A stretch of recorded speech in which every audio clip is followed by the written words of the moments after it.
خدا کو خوش کرنے کے لیے یہ کام کر رہے ہو نا, اس خدا کو کوئی دھوکہ نہیں دے سکتا. قیامت کے دن آپ کو ان دلائل کا جواب اللہ کے سامنے دینا پڑے گا.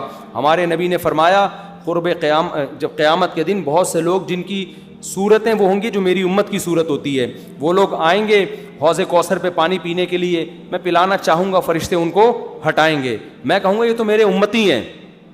کیوں؟ ان کے گیٹ اپ سے لگ رہا ہوگا. فرشتے کہیں گے نا نا نا نا نا, ان لوگوں نے آپ کے دنیا سے جانے کے بعد آپ کے دین میں نئی نئی چیزیں ایجاد کر لی تھی. تو سالگرہ کا کانسیپٹ گوروں کا ہے, انگریزوں کا ہے, اسلام کا تھوڑی ہے. یہ یوم پیدائش منانا یہ کس کا کانسیپٹ ہے؟ انگریزوں کا کانسیپٹ ہے. کہ رسول اللہ صلی اللہ علیہ وسلم نے پیر کے دن روزہ رکھا ہے اور آپ نے یہ فرمایا کہ یہ میرا یوم ولادت ہے.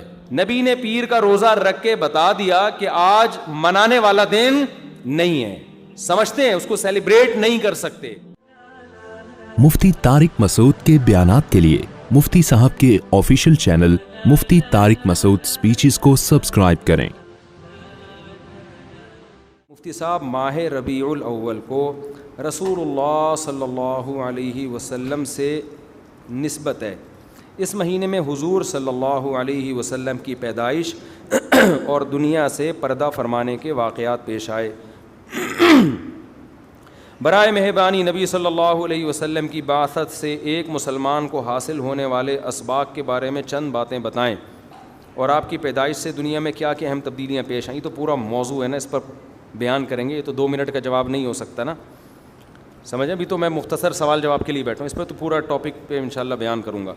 یہ سوال ہے مفتی صاحب, عید میلاد النبی منانا کیسا ہے؟ سجاوٹ کرنا, نعتیں سننا کیسا ہے؟ نعتیں سننا تو جائز ہے, پڑھنا بھی جائز ہے, باعث ثواب ہے. لیکن جو منانے کا کانسیپٹ ہے نا عید میلاد النبی, یہ بدعت عمل ہے. نبی صلی اللہ علیہ وسلم کے دور میں ہر سال ربیع الاول آیا, کہیں ایک ضعیف روایت بھی نہیں ہے کہ آپ نے منایا ہو, یا صحابہ کا دور آیا تو صحابہ نے منایا ہو, کہیں ایک ضعیف روایت بھی نہیں ملتی. اور نہ تابعین نے منایا, نہ ائمہ مجتہدین نے, نہ محدثین نے, کہیں بھی نہیں ہے. اس سال خوشی ہوتی ہے, پھر اگلے سال اس مہینے میں آنے میں تھوڑی خوشی ہوتی ہے بھائی. ورنہ میرے تو 15 ماشاءاللہ 15 سمجھ لیں آپ بچے, الحمدللہ اللہ برکت دے. تو اور وہ ہر مہینے میں کوئی نہ کوئی بچہ مارکیٹ میں آیا ہے. جنوری میں بھی کچھ آئے ہیں, کچھ فروری میں آئے ہیں, کچھ مارچ میں آئے ہیں. تو کیا مجھے جنوری میں بھی خوشی ہوتی ہے, مجھے فروری میں بھی خوشی ہوتی ہے, مجھے مارچ میں بھی خوشی ہوتی ہے؟ مجھے اس وقت خوشی ہوتی ہے جب نیا ورژن مارکیٹ میں آتا ہے, جب اطلاع ملتی ہے خیر خیریت سے اللہ نے ایک اور بیٹا یا بیٹی دے دی, اس وقت میں خوش بھی ہوتا ہوں, عقیقے کی بھی کوشش کرتا ہوں, مبارکبادیں لیتا بھی ہوں, مبارکبادیں پارسل کرتا بھی ہوں. اگلے مہینے وہی سال آتا ہے تو ہمیں تو یاد نہیں ہوتا کہ اس مہینے ہمارا بچہ پیدا ہوا تھا. کسی کو بھی یاد نہیں ہوتا, اپنا یاد نہیں ہوتا کہ ہم اس مہینے پیدا ہوئے تھے. یہ تو سالگرہ کا کانسیپٹ گوروں کا ہے, انگریزوں کا ہے, اسلام کا تھوڑی ہے. یہ یوم پیدائش منانا یہ کس کا کانسیپٹ ہے؟ انگریزوں کا کانسیپٹ ہے. وہ 25 دسمبر یوم پیدائش مناتے ہیں, وہ اپنا یوم پیدائش بھی مناتے ہیں, برتھ ڈے جسے کہا جاتا ہے. اسلام میں برتھ ڈے کا کوئی تصور ہے نہیں ہے نا تصور. تو نبی کا برتھ ڈے بھی منانا کہاں سے جائز ہو گیا؟ اور اہم ترین بات یہ کہ رسول اللہ صلی اللہ علیہ وسلم نے پیر کے دن روزہ رکھا ہے اور آپ نے یہ فرمایا کہ یہ میرا یوم ولادت ہے. اب روزہ اور جو تہوار ہیں, خوشی کے تہوار, وہ دونوں جمع ہو سکتے ہیں؟ عید کا دن روزے کا ہو سکتا ہے؟ روزہ رکھا شاید اسی حکمت سے کہ لوگ اس کو خوشی کا دن بنانا نہ شروع کر لیں. عید کے دن روزہ رکھنا جائز ہے. رمضان ختم ہوگا تو عید آئے گی, ختم نہیں ہوگا تو عید نہیں آئے گی. تو تہواروں پہ نہاتا بھی ہے انسان, بتیاں بھی لگاتا ہے, اچھے کپڑے بھی پہنتا ہے, اچھے چپل بھی پہنتا ہے, مبارکبادیں بھی دیتا ہے. نبی نے پیر کا روزہ رکھ کے بتا دیا کہ آج منانے والا دن نہیں ہے. سمجھتے ہیں, اس کو سیلیبریٹ نہیں کر سکتے کیونکہ روزہ اور تہوار ایک دوسرے کے اپوزٹ ہیں. جمعے کا دن بھی اسلام میں ایک قسم کی عید ہے.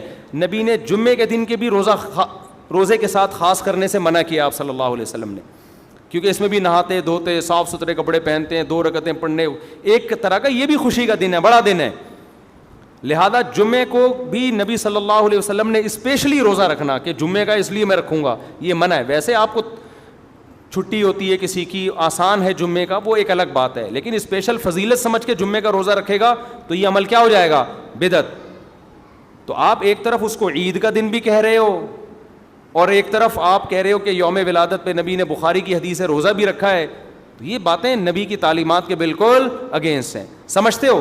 ایک اور بات جو میں اکثر کرتا رہتا ہوں کہ یہودیوں کے لیے بڑا دن تھا اتوار، ہفتہ، جو ان کا ایک قسم کا عید کا دن نا، مبارک دن. عیسائی یہودیوں کے بعد آئے، ان کے لیے کون سا ہو گیا؟ اتوار. چرچ جاتے ہیں نا اور بڑا دن ان کے لیے اتوار ہے نا. تو ہم عیسائیوں کے بعد آئے تو ہمارے لیے پیر ہونا چاہیے تھا، لیکن اسلام نے پیر نہیں، حالانکہ وہ تو نبی کا یوم ولادت بھی ہے تو وہ تو بطریق اولا ہونا چاہیے تھا، لیکن اسلام نے کیا کر دیا؟ نہ اس دن کو اہمیت نہیں دی، نہیں، واپس جمعے کو چلے جاؤ. شاید اس میں یہ حکمت تھی کہ کہیں یوم ولادت کو سیلیبریٹ کرنا نہ شروع کر دیں لوگ، مبارک